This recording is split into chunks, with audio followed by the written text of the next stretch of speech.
Menteri Keuangan Purbaya Yudhistadewa memastikan pemerintah telah menunjuk platform e-commerce dalam negeri sebagai pemungut pajak penghasilan pasal 22 atas transaksi penjualan barang yang dilakukan para merchant di marketplace. Kebijakan tersebut direncanakan mulai berlaku pada Juli dan akan diimplementasikan mulai Agustus 2026. Purbaya menjelaskan kebijakan tersebut diterapkan untuk menciptakan persaingan usaha yang lebih adil antara pedagang online dan pedagang offline. Menurutnya, banyak pelaku usaha konvensional menyampaikan keberatan karena menilai beban perpajakan yang mereka tanggung belum seimbang dengan pedagang yang berjualan melalui platform digital. Pajak tambahan angle-nya adalah karena banyak pengusaha offline yang protes sama saya. Mereka bayar PPN, kau yang online nggak bayar. Gitu kira-kira, hanya itu supaya menciptakan playing field yang lebih seimbang. Mulai 1 Juli, Pak. Sepertinya itu. Purbaya juga menegaskan kebijakan tersebut bukan merupakan pengenaan pajak baru, melainkan hanya perubahan mekanisme pembayaran PPh. Jika sebelumnya pedagang online membayar pajak secara mandiri, kini marketplace akan ditunjuk sebagai pihak yang memungut PPh pasal 22, sehingga proses pemenuhan kewajiban perpajakan menjadi lebih sederhana.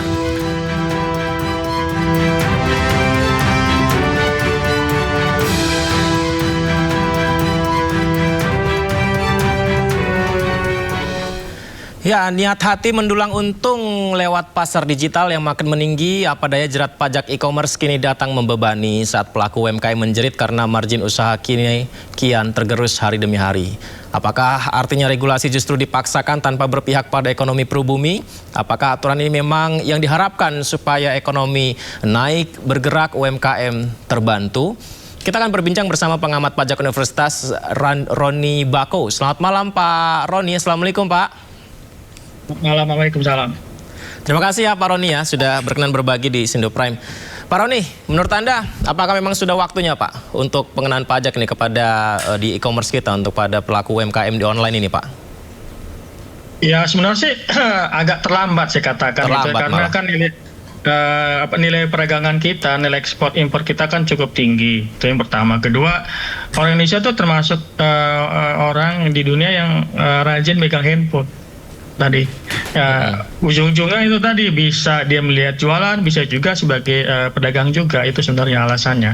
Tadi. Nah, ini berarti yang diharapkan pemerintah dengan adanya aturan seperti ini, apakah membuatnya menjadi lebih terkelola, lebih ada aturan yang sudah bisa disiapkan supaya menguntungkan baik pemerintah maupun dari pihak UMKM-nya juga, atau justru untuk ada penambahan dari APBN Pak? Ya sebenarnya kalau mau jujur sih pemerintah harus jujur juga bahwa kita butuh pendapatan negara dari pajak. Itu tadi. Nah salah satu objeknya adalah itu tadi perdagangan online. Itu tadi kalau mau jujur. Kalau begitu, karena sejauh ini kejujuran pemerintah itu apakah belum begitu dipahami oleh publik Pak?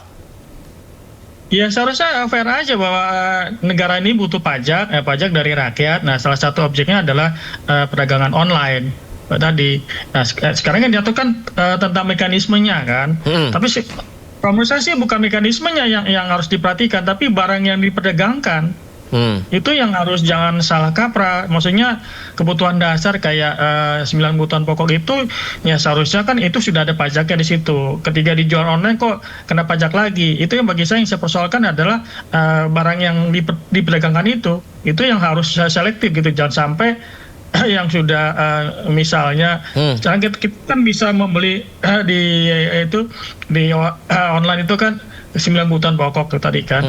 Nah di situ kan sudah ada pajaknya, jangan sampai kena lagi pajak lagi itu tadi.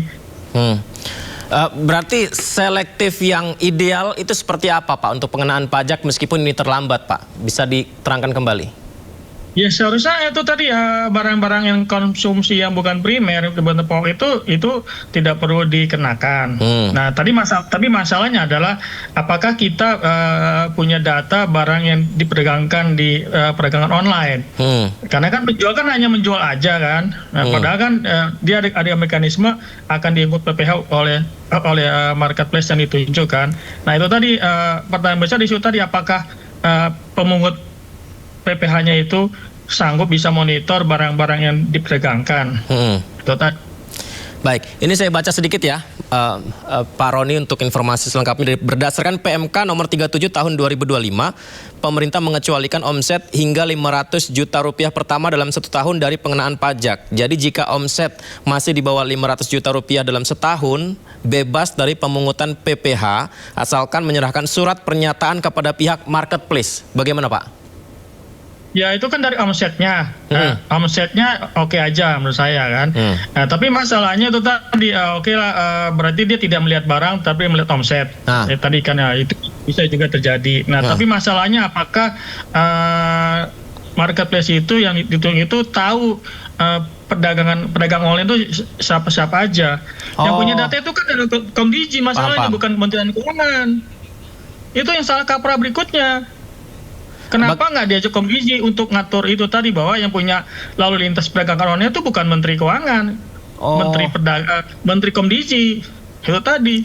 Nah ini Pak, dengan perkembangan teknologi nih Pak, berarti yang mengatur itu Komdigi kah, Menteri Keuangan kah, ataukah Menteri Perdagangan kah? Ini gimana Pak ketika jadi jual belinya? Harus ada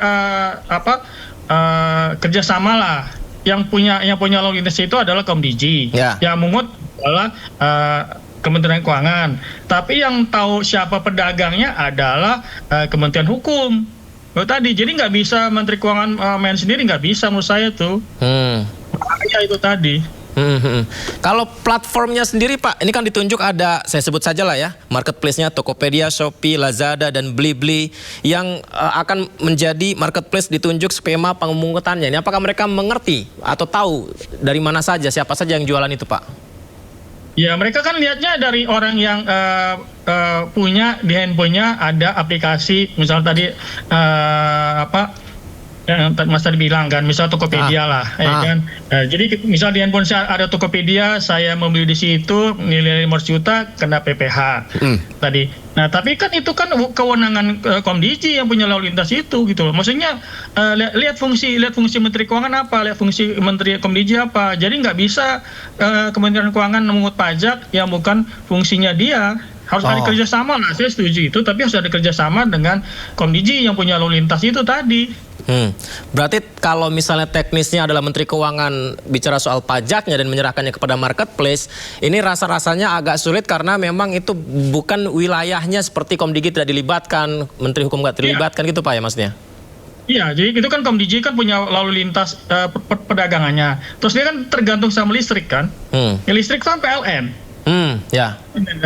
Sudah ada kerjasama nggak tadi kan? Karena terus terang aja, salah satu keunggulan dari pemungutan PPh itu adalah bagaimana lalu lintas internet itu berjalan dengan normal. Listriknya ada normal atau tidak, ya kan? Dia harus punya brainwaves yang cukup besar.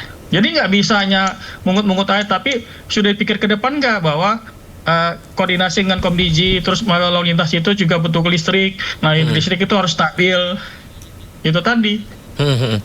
Pak, ini kan dengan adanya kemungkinan potensi pajak e-commerce, penjual seperti saya kan jualan baju nih Pak, di belakang saya ini Pak. Nah ini kalau misalnya nanti saya naikkan harganya gitu Pak, karena ada pajaknya, kira-kira itu akan menggerus daya beli masyarakat nggak ya Pak ya? Kan masyarakat sekarang pintar, dia bisa membandingkan antara toko satu dengan toko lain, itu tadi kan. Itu tadi. Apalagi omsetnya dibatasi sekian ratus juta 1 tahun. Tadi kan ada yang juga harus pikirkan di kita bahwa perdagangan online itu tidak ada harga eceran tertinggi atau terendah. Jadi ya kemauannya pasar. Oke, kita kan bicara kemauan pasar tapi tidak bicara kualitas. Itu yang harus perhatikan juga. Tadi. Kalau di lapangan yang offline ya Pak ya, itu kan ada harga eceran tertinggi, ada harga pembandingnya, ada pemerintah bisa intervensi harga di sana, produknya seperti apa. Nah kalau online ini kan apa ya, ketika ada harga yang lebih murah meskipun tidak masuk akal, akhirnya pembeli ke sana begitu Pak? Iya, ke sana. Tapi kan itu mungkin kelemahan dari konsumen kan, pokoknya dia mau beli secara online, yang penting murah, bicara kualitas nomor 2, ataupun misalnya udah pesan nih ternyata barang yang diminta A, yang sampai ke rumah bukan A gitu, kan banyak terjadi kan. Padahal dia sudah dipungut gitu. Nah bagi saya sih masalah adalah koordinasi aja. Koordinasi. Bahwa, ujungnya dari pemungutan PPh ini adalah bagaimana koordinasi dengan Komdiji, dia punya lintas itu, bagaimana koordinasi dengan PLN itu tadi kan. Nah, satu lagi yang harus kita perhatikan, kegiatan ini kan tidak hanya di daerah tertentu kan. Seharusnya daerah bisa juga minta dana bagi hasil. Bagaimana Pak? Daerah bagi hasil? Ya, misalnya nih saya beli dari Banten nih, kan? Itu kan ada datanya di Komdiji bahwa di daerah mana yang banyak perdagangan, ya dong. Nah, daerah seharusnya bisa minta bagi hasil sama seperti jalan tol tadi kan. Nah, itu juga daerah mungkin tidak peka bahwa ternyata nih ada hak daerah di situ, sama seperti jalan tol sekarang kan, ketika melewati daerah otonom kan dia ada haknya dia kan. Nah, seharusnya itu juga, jadi jangan hanya negara memungut tapi nggak ada hak dari daerah. Berarti bagi ini hasilnya. Kalau saya simpulkan itu masyarakat melihat peluang jual beli online.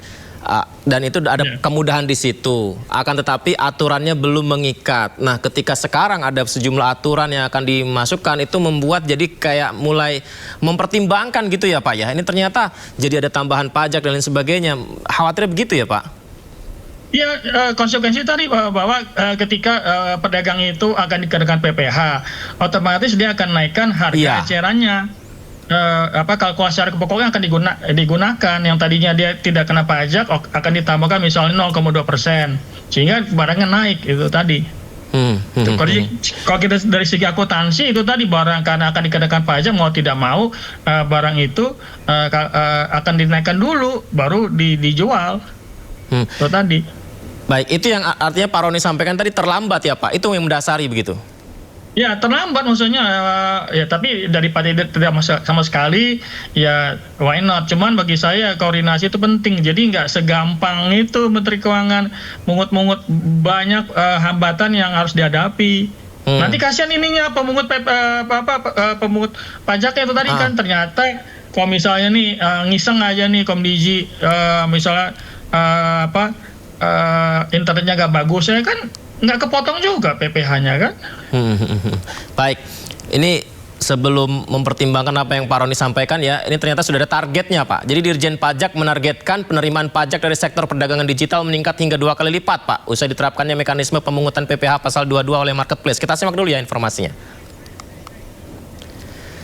Jadi udah ditargetkan pemirsa. Jadi Ditjen Pajak telah menunjuk Tokopedia, Shopee, Lazada, Blibli seperti yang saya sebut tadi sebagai pemungut PPh pasal 22. Dirjen Pajak Bimo Wijayanto menegaskan dengan penerapan pungutan PPh pasal 22 oleh Marketplace, Ditjen Pajak menargetkan penerimaan pajak dari sektor perdagangan digital dapat meningkat hingga 100% atau mencapai kisaran 16 triliun sampai 24 triliun rupiah per tahun.